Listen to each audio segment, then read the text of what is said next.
What is going on, everybody? So today for you guys, I have yet another theory surrounding the events of Kingdom Hearts back cover. So basically, the question is, who is the traitor? Because we never really got a clear indication of who the traitor actually was. So after further analyzing this movie and going off of some strong speculation and assumptions, I think that we can all agree that the Master of Masters is the traitor. So the reason why I think that the Master of Masters is the traitor is because he's the one that turned the foretellers on each other. So basically what he did is he created the book of prophecies with a missing page, and he gave each of the five foretellers the book, but he gave Gula the missing page. So meanwhile, while Aced is forming an alliance to find the traitor, he disagrees with Ira, and by disagreeing with Ira, he strays from his role. Now, Gula's role, aside from deciphering what the last page was, he was also in charge of figuring out who the traitor was. So going off of Aced's actions towards Ira, Gula then targets him based on the conversation with the Master of Masters about his role. But since Gula has the missing page and word gets out, Ira and Aced then believe that Gula is the traitor.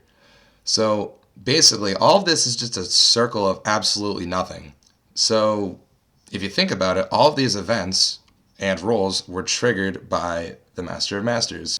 So basically, if all these events and the foretellers' roles were basically given to each of the foretellers by the Master, they were essentially created just to trigger the Keyblade Wars so Lu Shu could then fulfill his role, which, if you think about it, is the one that the Master seemed very intrigued with and pretty much act like that was the only legitimate and real role, since he refers to the other foretellers as minor details. So, all in all, the Master of Masters played them out like pawns so Lu Shu could then succeed. So going further, based off of what we know on the last page, Gula says that it says, "He who bears the sigil." So basically, at first, nobody can really make out what that means.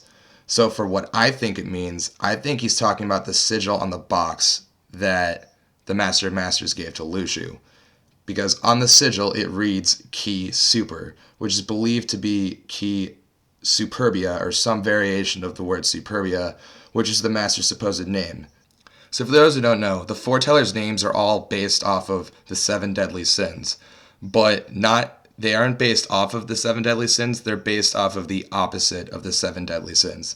So basically, Master Ava, her name links to greed, Ira's leads to wrath, Envy's leads to envy, Gula's leads to gluttony, Aced's leads to sloth, and Lu Shu's goes to lust.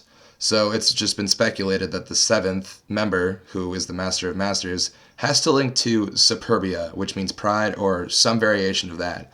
So that basically gives me the assumption that Key Super is referring to the Master of Masters, his real name. So since his name is on the sigil, I think that that could just point towards, hey, I played you guys out, I'm the real traitor, ha ha ha. But Lu Shu's the only one that will know that.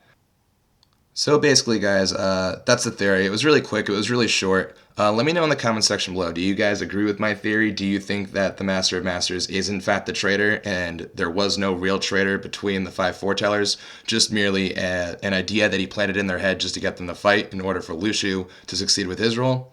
Like I said, let me know down below if you agree with me, if you disagree, if you have more to back this, or if you have something to say to debunk it. So yeah, thank you guys so much for watching, and until next time, I will catch you guys later.